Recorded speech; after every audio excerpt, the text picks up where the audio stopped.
Hi there, everybody. Welcome to our School of Arts, Languages and Cultures recent graduate welcome panel.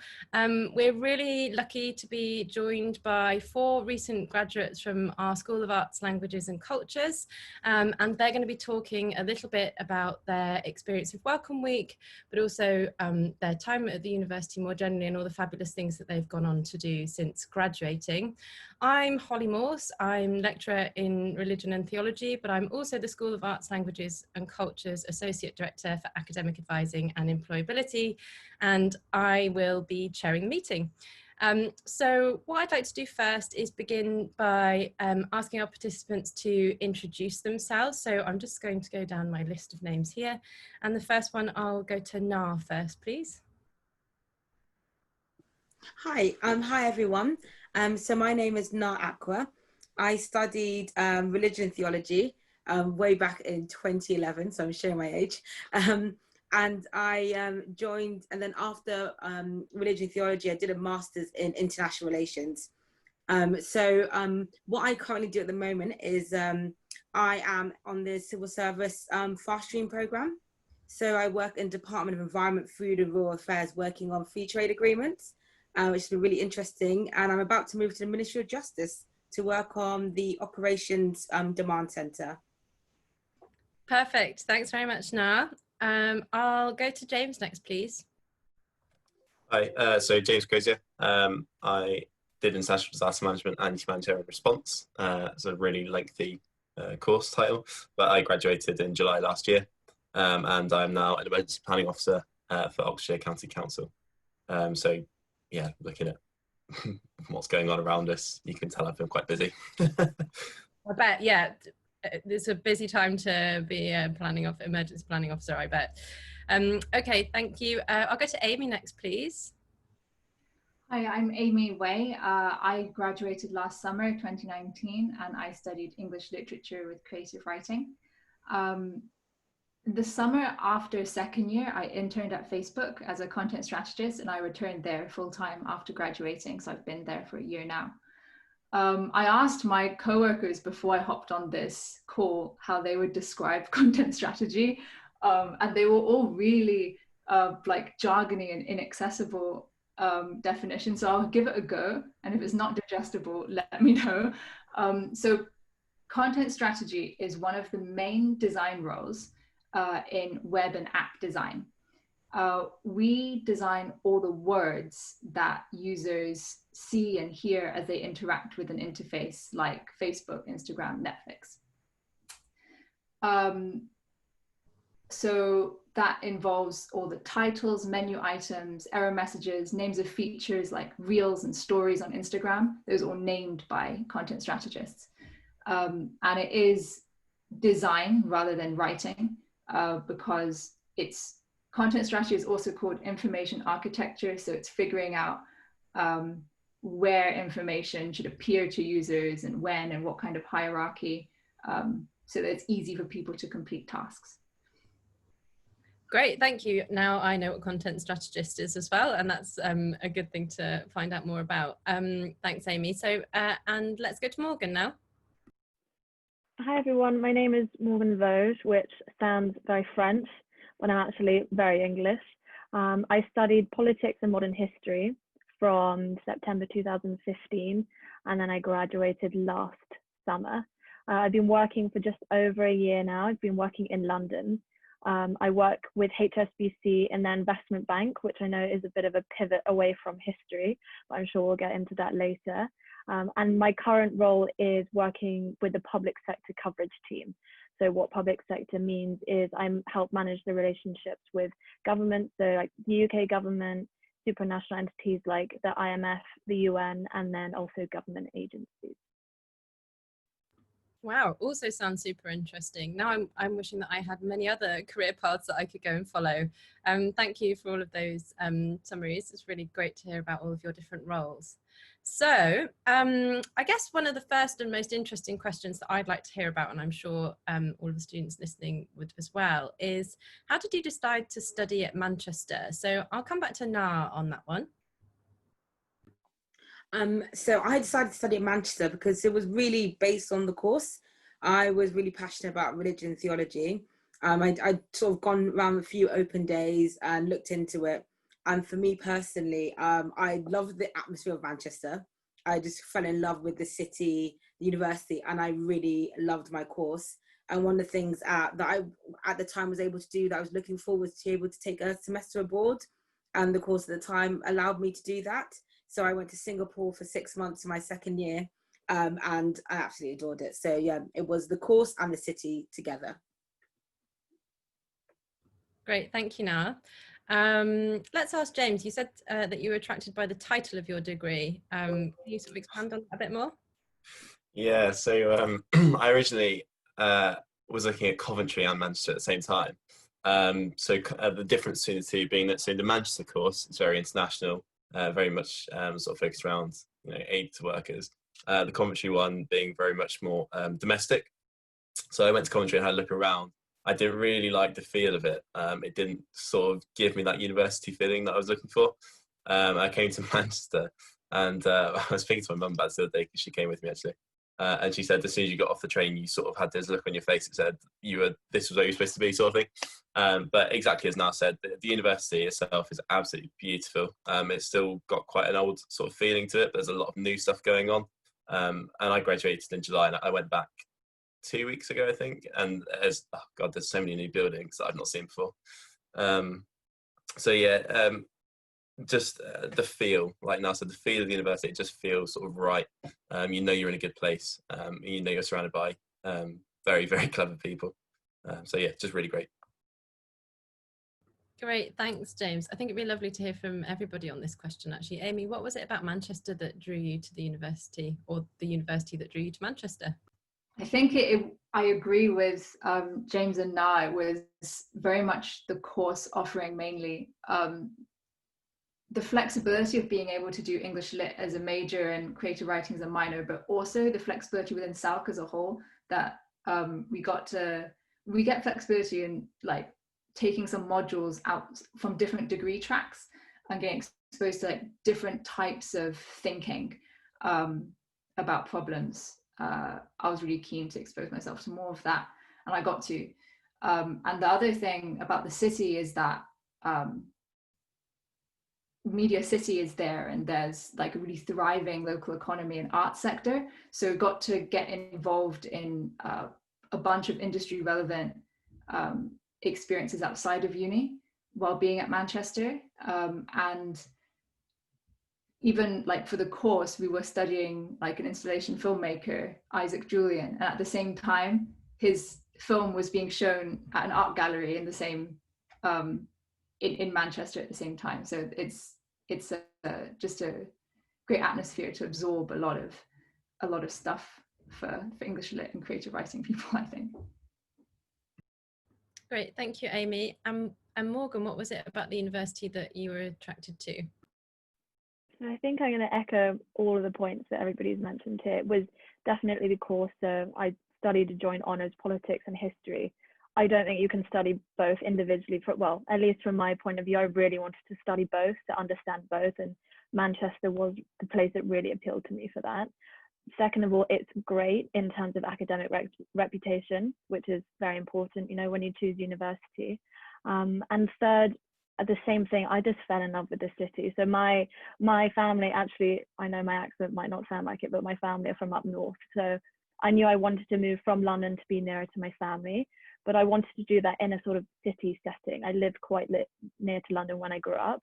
So Manchester's perfect. You can get on the bus for half an hour and be in the countryside, but equally you can get on the bus and in 5 minutes you're in the town centre. It's got everything you need. Everything's really nearby.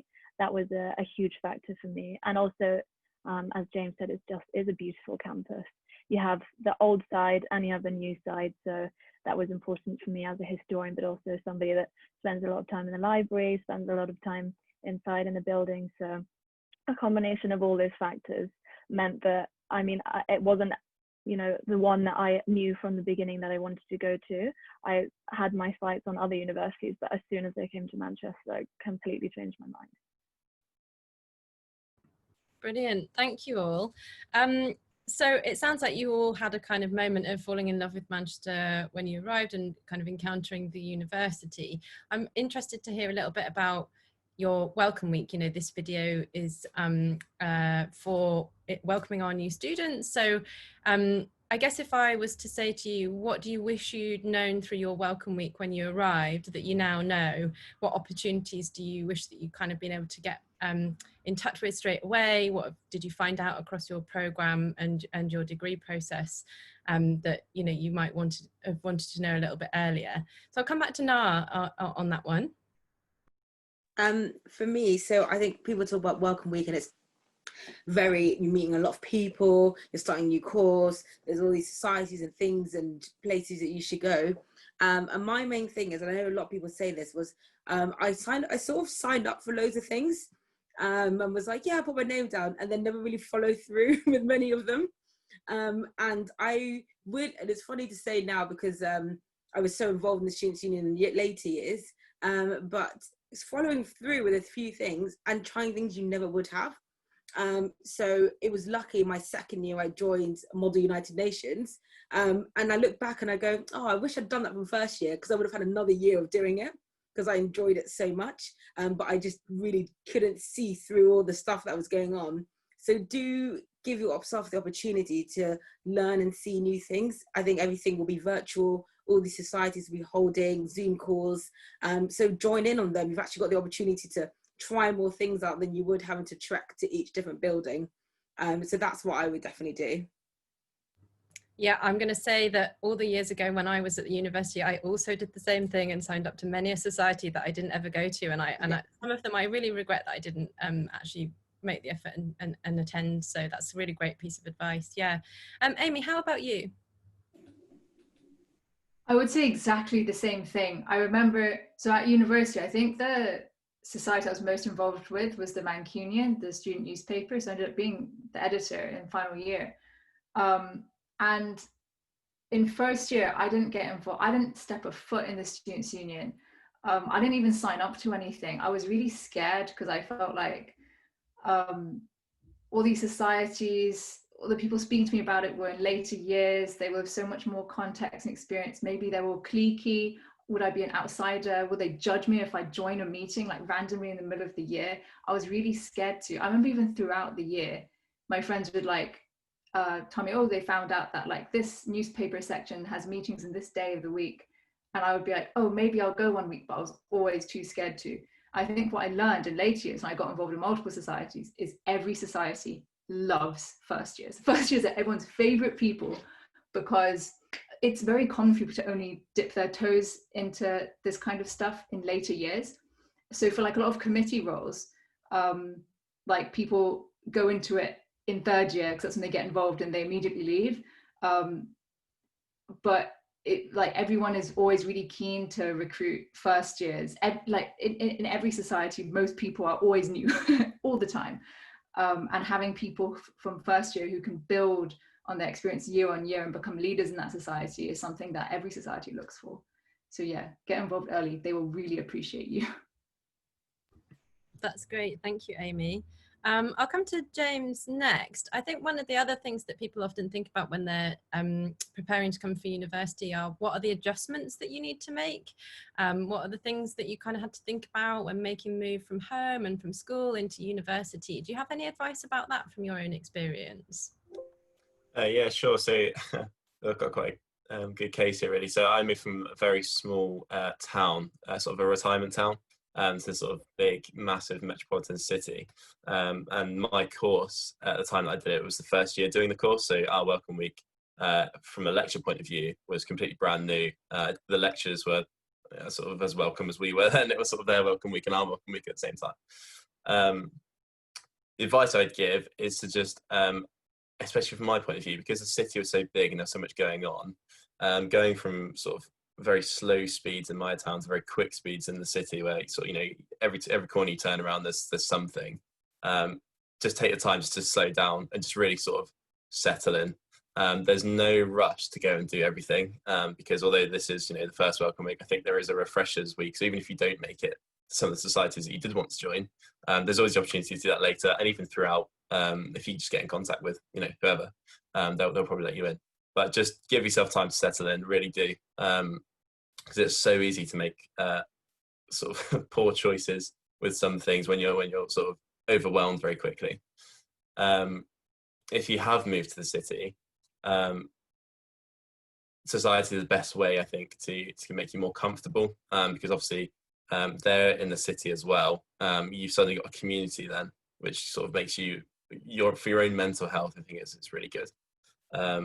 But I know that when I was choosing my society, I was actually walking towards American football, and I got intercepted by a gymnast, and I joined gymnastics.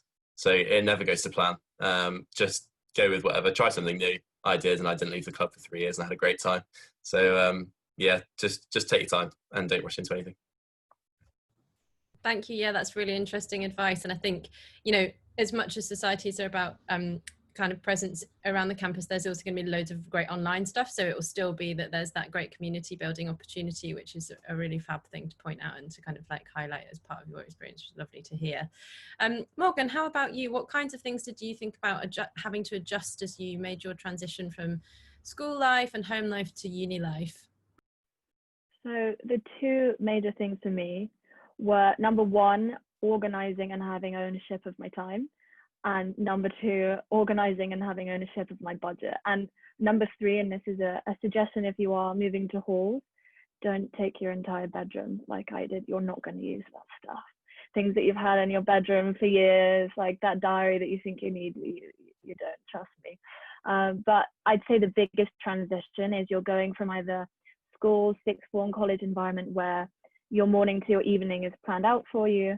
Your schedule is planned. You normally don't have that many free periods. You're told when you need to do your homework to, okay, you have your lectures planned, but then in between that is on your own time. It's on your own terms. And you have to be the one that organizes your study time, when you're going to get all of those assignments finished. So just a practical tip would be either buying a diary, really using the diary in your phone, or during Welcome Week, we got a big calendar that you could stick on the wall, and that was really, really helpful for me. And I also used the corkboard in my student accommodation a lot, half for posters, which everybody does, but also for just sticky notes really help. Put all of the deadlines of your upcoming assignments so you can visualize right at the beginning of term what you've got on. And then also budget. I mean, everybody knows what it's like living as a student. You've got your student loan, or you're on a tighter budget, and it is important to think about, okay, it's that excitement, that rush. If you get your first installment paid and you want to go out and spend it all, but you have to make it last.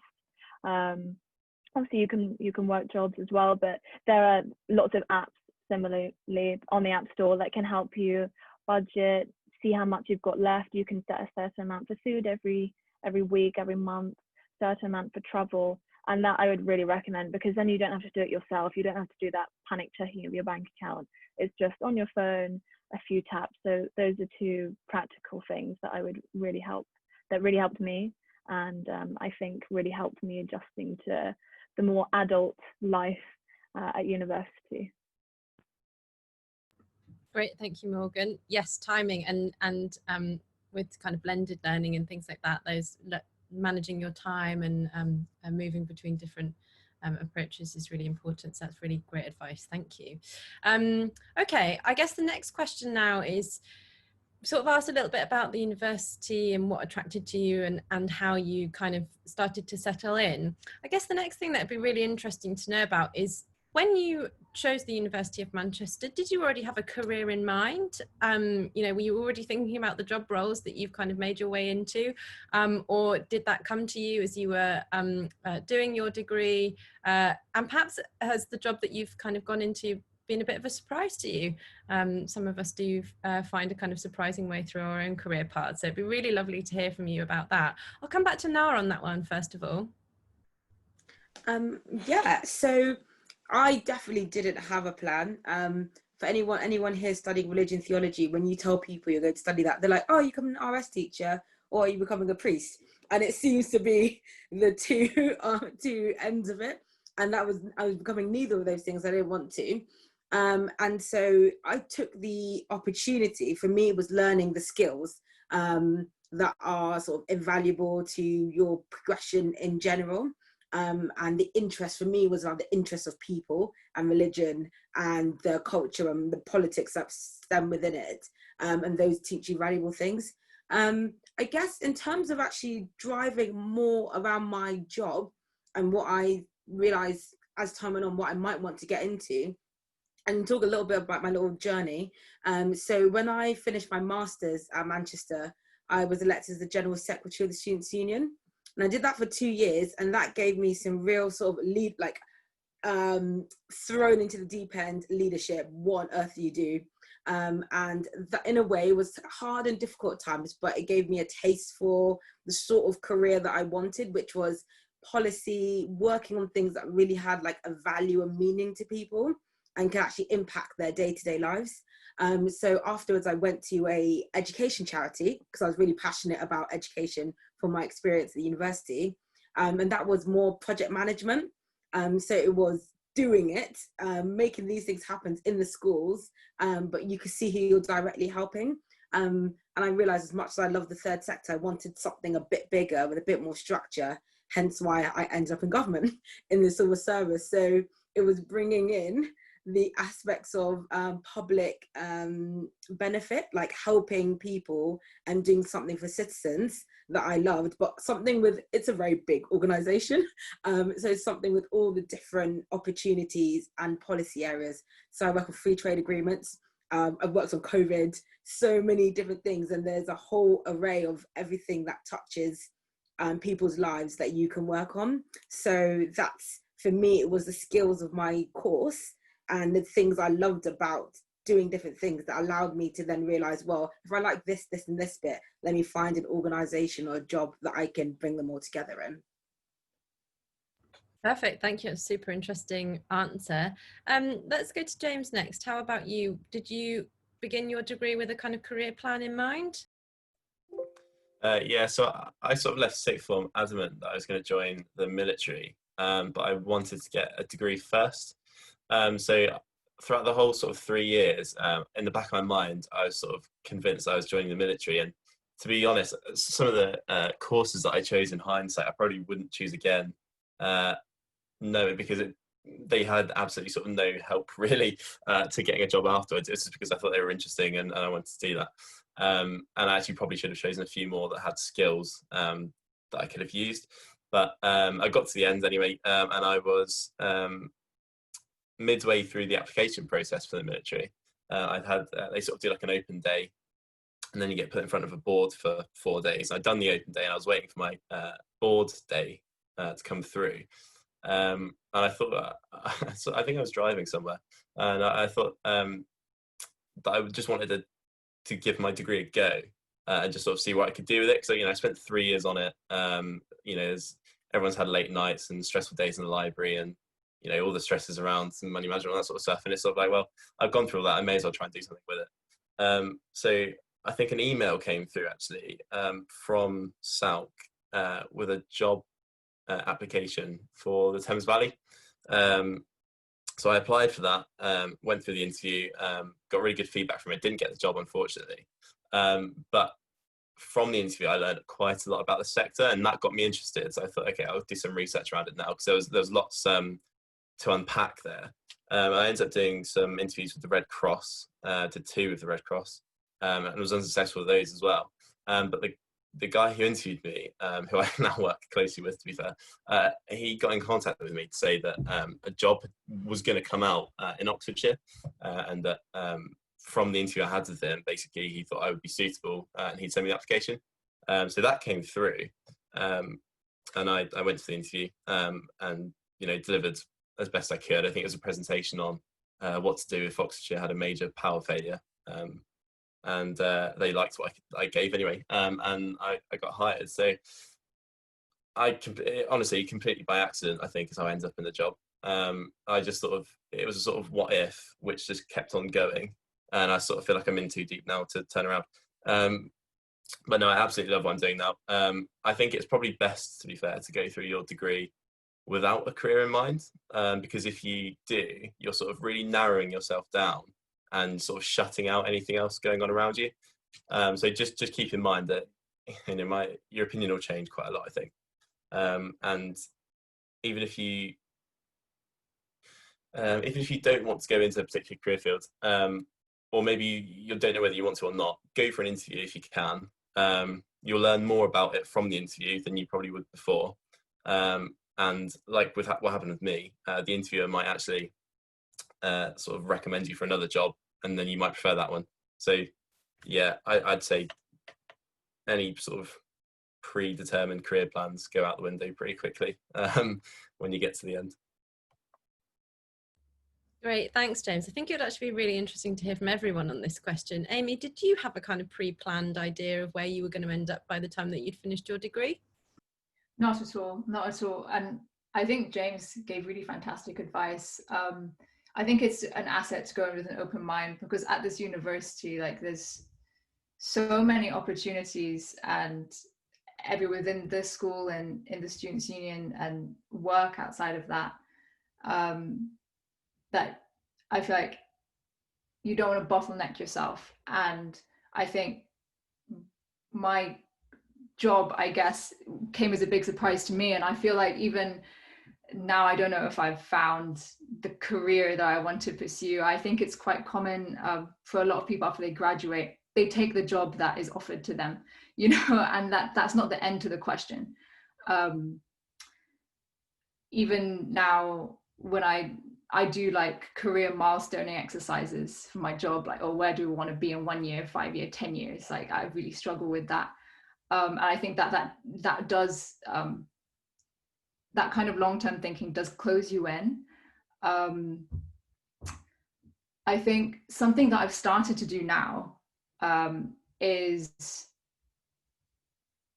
documenting every so often day-to-day work activities that I enjoy, that energize me, and work activities that I find like tedious or frightening, I don't like them, and just intentionally scaling up my investment in those areas that I enjoy and scaling down areas that I don't like. So just being intentional about when to say no and when to proactively seek more opportunities in a certain area. I feel like that kind of short-term thinking helps you like carve out a career direction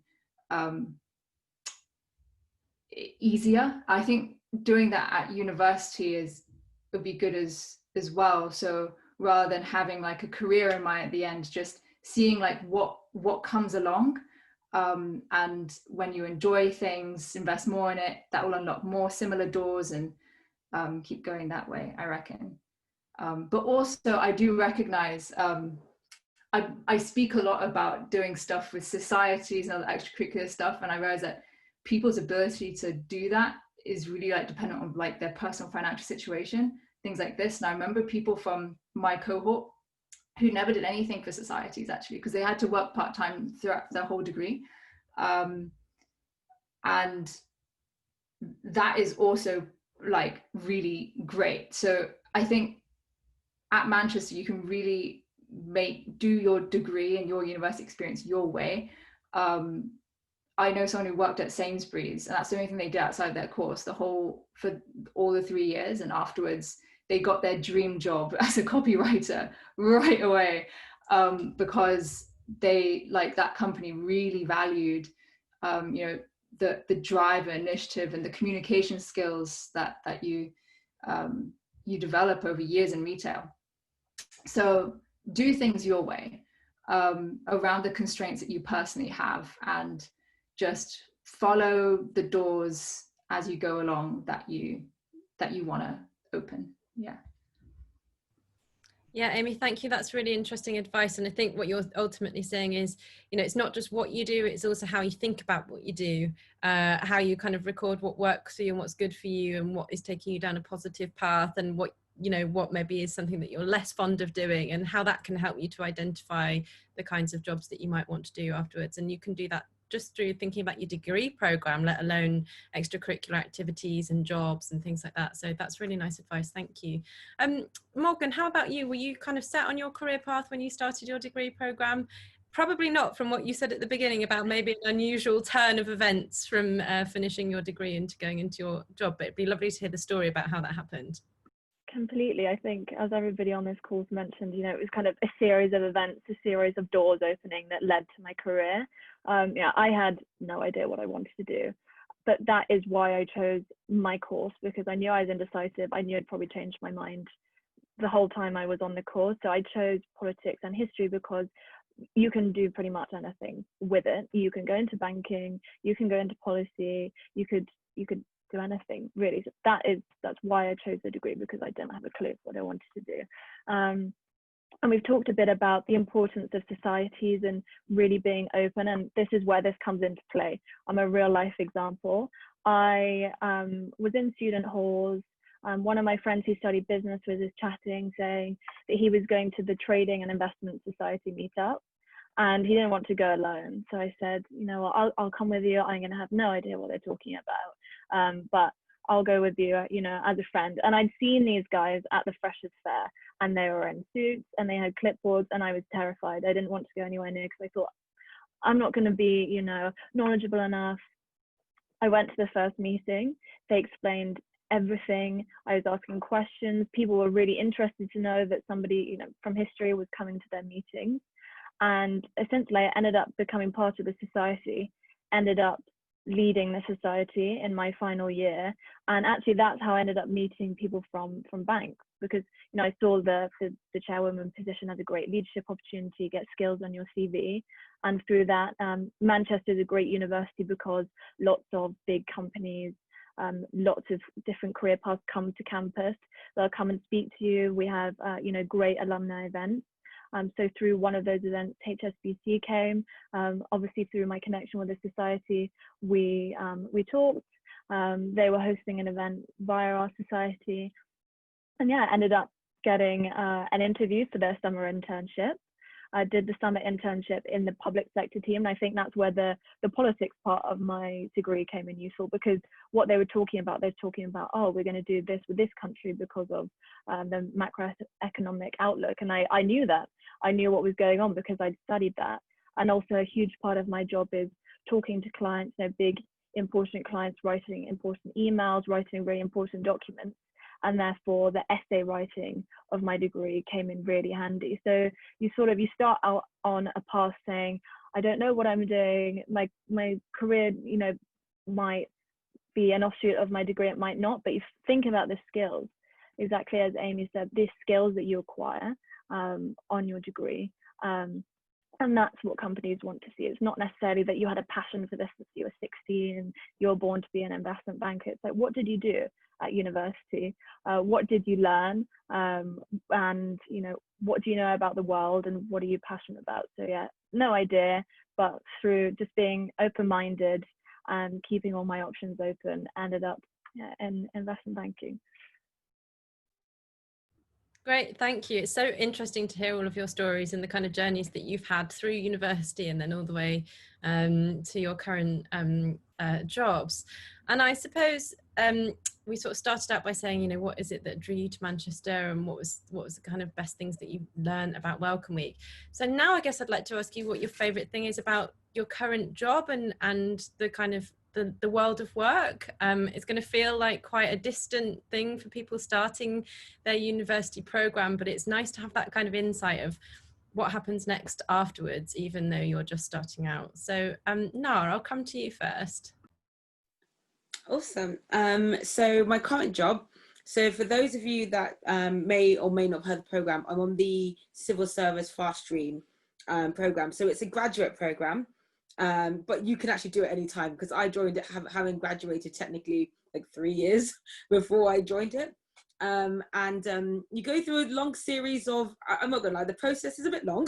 You have to go through a lot of tests and online things and then an interview, etc. But it was really fantastic. The reason why I wanted to be on it is because I wanted to get that taste of the civil service. If I had just applied for a job myself in it, which of course you can, I would have most likely gone for a policy role, maybe on something around culture or housing, or most likely education. And this job has allowed me to try different things. So at the moment I work in Department of Environment, which I really have enjoyed working with sort of more science-based people, scientists and people who are really passionate about environment, and the things that are going on. So really getting myself stuck in with the department, but then also working on trade, which is an area I knew like zero about.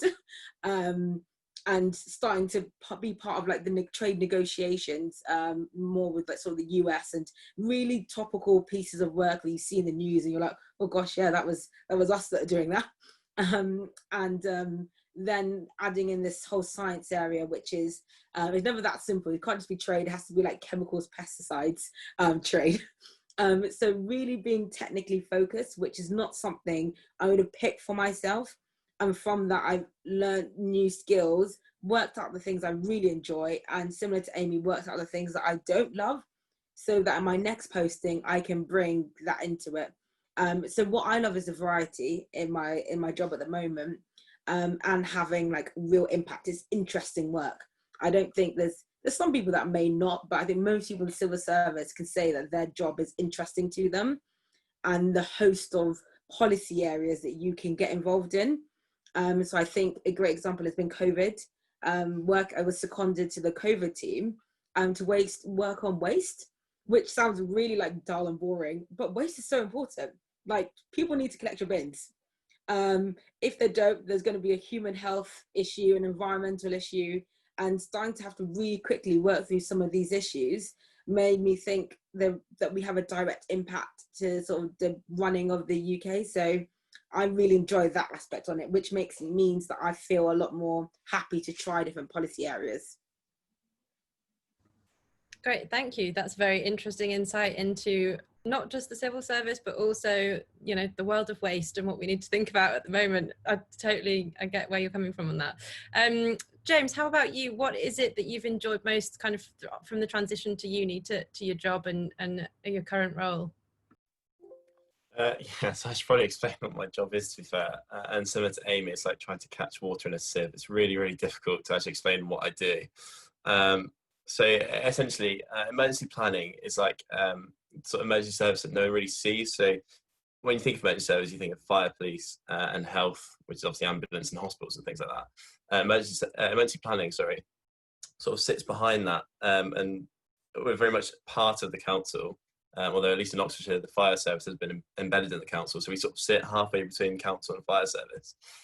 So we hold plans within the county for pretty much anything that can go wrong. So my areas of work currently, so I'm on counter-terrorism, community resilience, and evacuation and shelter, which are quite hefty workloads alongside COVID. But everything sort of got parked when COVID started, although it's obviously up and running again now. But during COVID, I was working, so you might have seen in the news around temporary mortuaries.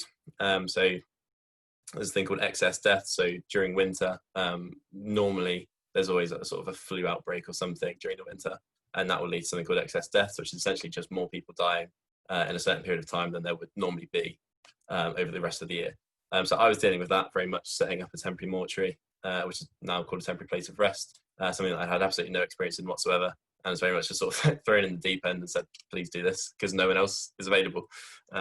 So it's very, very dynamic, it's very fast paced, and a lot of the time you're sort of thrown at something where you've not really dealt with it before, but everyone else is spread so thinly, everyone else is so busy that you're the only one that can do it, basically.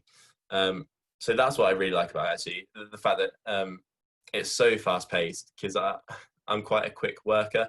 So if I'm given something, I'll probably do it really quickly, and then I don't really have anything else to do. So I need that sort of speed and that intensity. And at least from March until probably around June or July, I was working from about 6 o'clock in the morning to about 6 o'clock in the evening, going to bed and waking up and doing it again. It was really, really intense. But the bonds that you form with sort of everyone working in emergency services is really, really good. Very, very close. So transitioning into that from student life was it was a big change. It was a big step up in gear, because I very much dossed around when I was at university, and so yeah, it was a big change. But it's really, really interesting going into emergency services. And sorry, nah, I really don't like policy at all.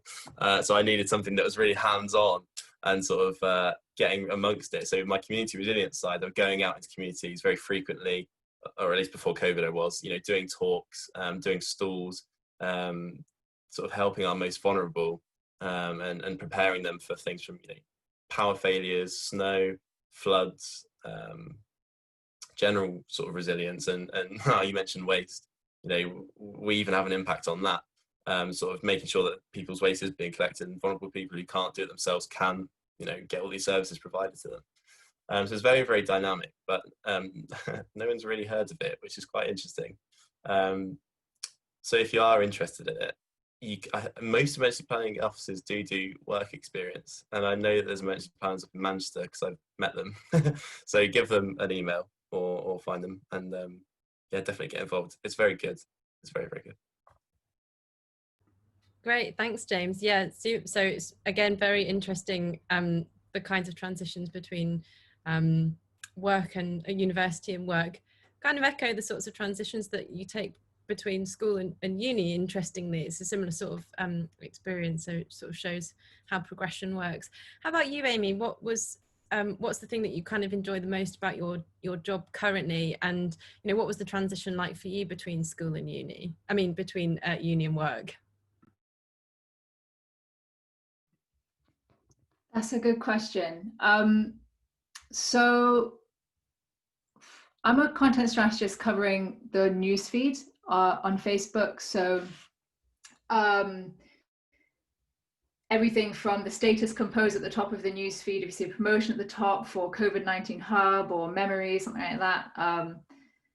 An example of a problem that I worked on recently is for the in-app browser. If you open a link in Facebook, that opens a browser inside Facebook, like what options are available in the menu there? Copy link, share link. And for sharing, should we give people the options right away, share as a post, share on Messenger, or should we just have share in that menu and afterwards give them a bottom sheet, which gives them more options of like the different apps they can share by? So these are the kind of problems that we work through. I think content strategists, it's a very new field. And I think like many industries that hire from like arts degrees, they hire generalists and they hire across a broad range of different types of degrees. I know it's the same in like publishing and journalism and advertising. And once you're in the job, you get a lot of agency to make the job, to like invest in the projects that you want to and invest in honing the skills that you want to. So some content strategists, they dig into content engineering, like going into like how the strings are organized in the code base and how they get localized in the code base. That's something that I'm really specializing into. There's people who get really involved in the UX research session, so like running focus groups and things and building prototypes for that. Some people get really involved in the visual design aspect. They sketch up and mock up the flows as well as just writing them. So I feel like that is quite similar. Like a lot of the difficulties there were quite similar to the adjustment between school and uni. It's like suddenly coming from like a much more structured work schedule to a lot more ambiguity, like high ambiguity, and having to think a lot more intentionally about how you organize your time and your investments. It's similar. I think I had a lot of difficulty adjusting to that at university as well. Like I said, in first year, I really I think I think society sets up a lot of expectations, like a massive expectation about first year in general, like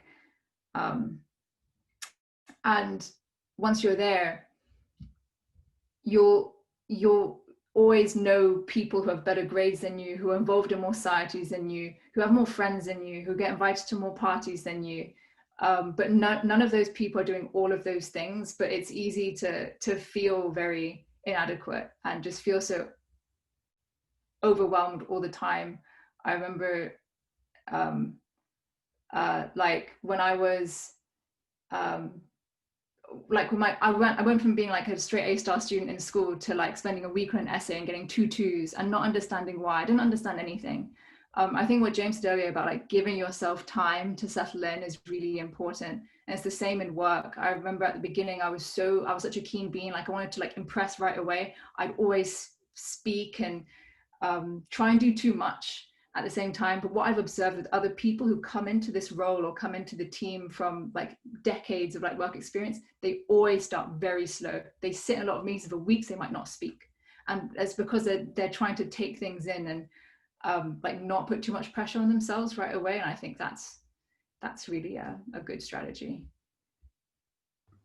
Great, thanks, Amy. That's really interesting and useful advice. And certainly, I think pacing yourself is a good thing to do when beginning uni. And there's so many things that are going to be wanting your attention, and just taking your time is a very sound way to approach things. So, Morgan, do you want to just jump in here about your job a little bit more, maybe about what your job role, what it is that you really enjoy about it, and the kind of transition that you found from uni to the working world?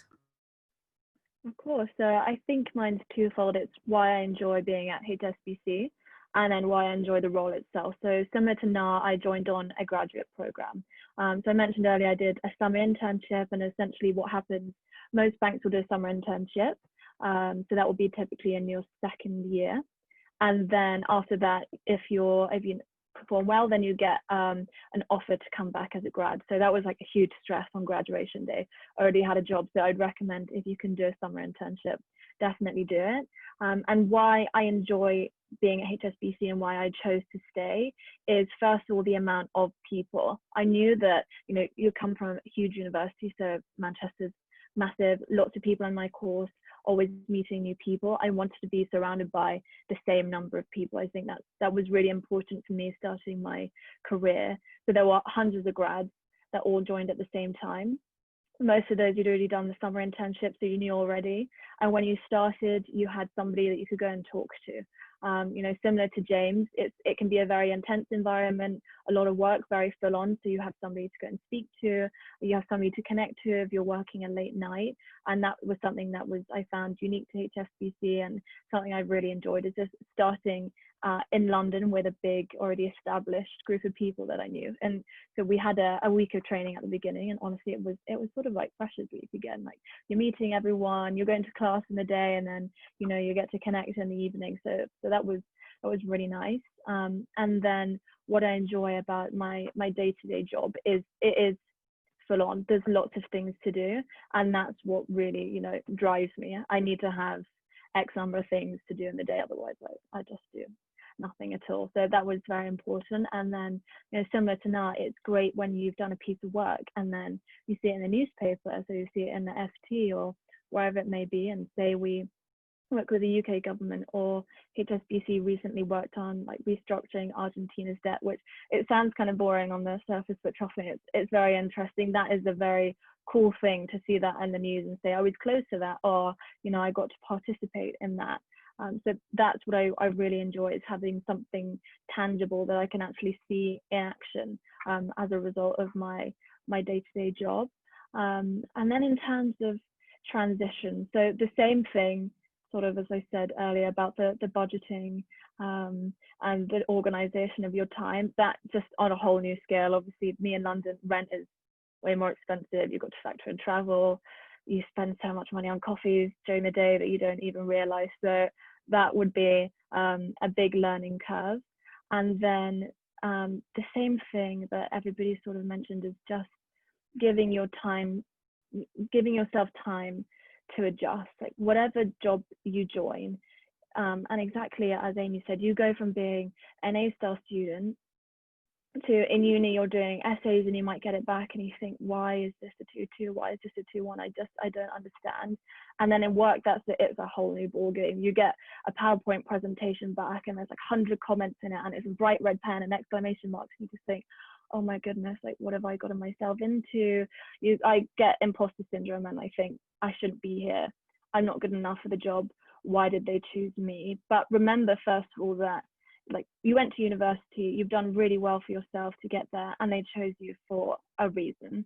But also that's just the nature of working life, is it's not you do an essay, you do a piece of coursework, you do an exam, and then you never see it again. Like, you're doing things that matter in the real world that, you know, have real life implications. So the work you do is going to get comments in it hundreds of times. People are going to challenge you in person. People are going to change the work you've done, but that's okay. And it's not an attack on you. It's not an attack on your intelligence. It's just part of the job, and just not putting the pressure on yourself to think I have to do everything perfectly, because it's not like a degree. You can't get a first. You can't get a 2-1 in a PowerPoint presentation. You do it, you do a good job, and then you move on to the next one. So that would be the biggest adjustment. So yeah, HSBC, I love it for the amount of people. The job I love because it's something tangible, and it really drives me. I get a lot of work done. And then adjustment budget, as I said before, just adjusting to general life, but also just not putting the pressure on yourself, and understanding that, you know, the work environment is different in terms of turning pieces of work in and completing assignments.